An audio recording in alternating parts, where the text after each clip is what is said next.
സഞ്ജു ആരുടെ കൂടെയാണ് കളിക്കാൻ പോകുന്നത് എന്നുള്ളതാണ്. സഞ്ജുവിനെ പോലെ ഒരു വിക്കറ്റ് കീപ്പർ ബാറ്റ്സ്മാൻ വന്ന് കളിക്കാൻ പോകുന്നത് MS ധോണിയെ പോലെ ഒരു ലെജൻഡിൻ്റെ ഒപ്പമാണ്.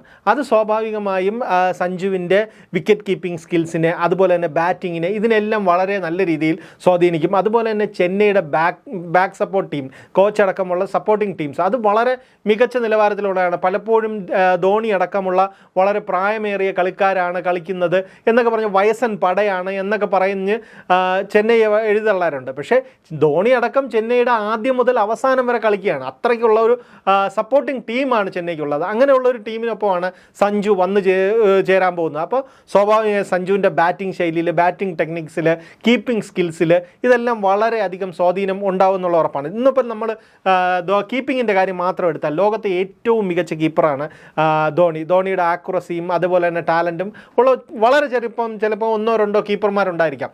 അപ്പോൾ ആ ടീമിലേക്ക് സഞ്ജു എത്തുമ്പോൾ സഞ്ജുവിൻ്റെ കീപ്പിംഗ് ശൈലിയിൽ ഒരുപാട് മാറ്റം വരാം, ഒരുപാട് സ്കിൽസിൽ മാറ്റം വരാം. കാരണം കൃത്യമായൊരു സൂപ്പർവിഷൻ കൊടുക്കാൻ ഇത്രയും എക്സ്പീരിയൻസ്ഡ് ആയിട്ടുള്ള ഒരു കളിക്കാരൻ ഇരിക്കുകയാണ് ധോണിയെ പോലെ.